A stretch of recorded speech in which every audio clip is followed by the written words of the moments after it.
Del Evangelio según San Juan.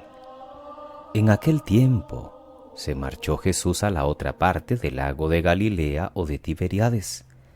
Lo seguía mucha gente porque habían visto los signos que hacía con los enfermos. Jesús subió entonces a la montaña y se sentó allí con sus discípulos.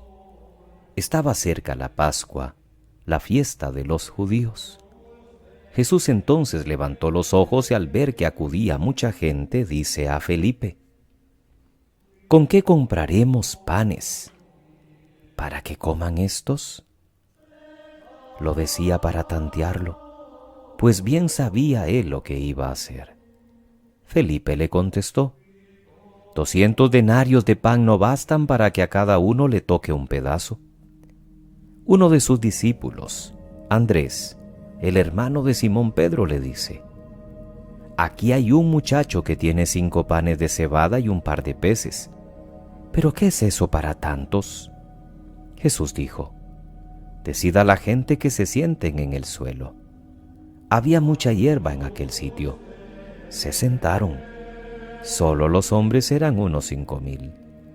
Jesús tomó los panes, dijo la acción de gracias y los repartió a los que estaban sentados, y lo mismo todo lo que quisieron del pescado.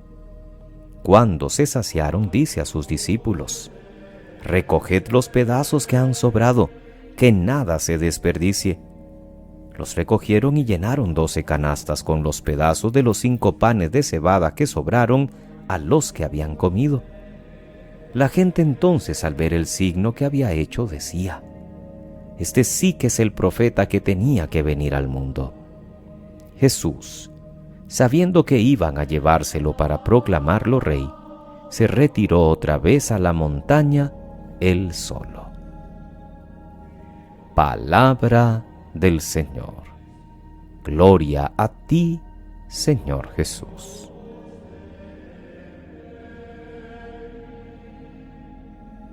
Es viernes, queridos hermanos. Se nos va terminando ya la segunda semana de Pascua. Seguimos leyendo el libro de los Hechos de los Apóstoles, hoy con un sensato razonamiento que propone Gamaliel a sus compañeros del Sanedrín, indignados por la forma en que Pedro ha respondido valientemente y que escuchábamos ayer en la primera lectura. Gamaliel era doctor de la ley y sabemos que fue maestro de Pablo. Lo que Gamaliel nos lanza hoy es una expresión que deberíamos aplicar siempre en algunas experiencias también eclesiales que vamos viviendo hoy. Debemos tener cuidado y no precipitar nuestros juicios para no oponernos a la voluntad de Dios. Por muy incómoda que sea la actitud de los discípulos de Jesús, el Sanedrín debería tener más sensatez, más prudencia, que es lo que recuerda este maestro de la ley.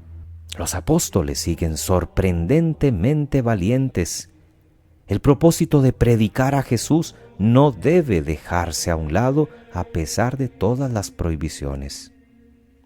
Al pie de la cruz casi todos habían huido cobardemente, pero ahora, después de recibir los azotes, aparecen contentos de haber recibido aquel ultraje en el nombre de Jesús. ¿Qué lección más importante nos da Gamaliel a los cristianos de hoy? Tenemos que aprender a actuar según el Espíritu y no según nuestros propios gustos. ¿Cuántas veces nosotros mismos, los sacerdotes, pecamos de impulsividad? Y nos olvidamos de esa frase de Gamaliel, cuando llegan iniciativas buenas y lindas que podríamos dejar florecer. Si vienen de Dios, crecen solitas. Si es solo capricho humano, son de esos intentos que muchas veces terminan cayendo por su propio peso. Y así en nuestra vida laboral y en nuestra vida familiar igual. El libro de los Hechos de los Apóstoles en los días sucesivos nos va a mostrar los momentos de prudencia y de discernimiento que la misma comunidad cristiana tuvo que ejercitar, porque vendrán dificultades provenientes de los convertidos del judaísmo, de las comunidades de Antioquía y de otras regiones. No es que haya que ignorar los hechos o las direcciones nuevas que van surgiendo, que en efecto pueden ser muy beneficiosas o perjudiciales para la vida de la comunidad, pero el discernimiento hay que hacerlo sin angustias, sin prisas y sobre todo comunitariamente, para poder ser fieles verdaderamente a la voluntad del Espíritu.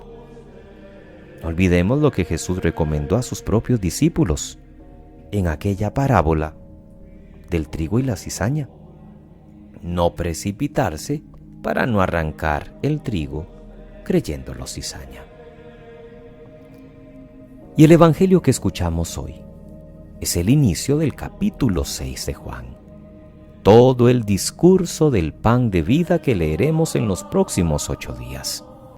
Los evangelistas cuentan repetidas veces el milagro de la multiplicación de los panes. Y el relato de Juan es importante y programático para entender la persona de Jesús, y sobre todo ese binomio fe y Eucaristía que ocupan un lugar importantísimo en la comunidad cristiana. La escena que nos ha narrado Juan tiene detalles muy expresivos.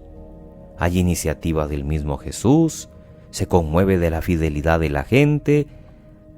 No hay un excesivo entusiasmo en los apóstoles por la idea de dar de comer a todos. Su protagonismo más subrayado en Juan que en los otros evangelios. La cercanía del día de la Pascua, la aportación simpática de 5 panes y 2 peces por parte de un joven, la reacción de aquellos que quieren hacer a Jesús rey.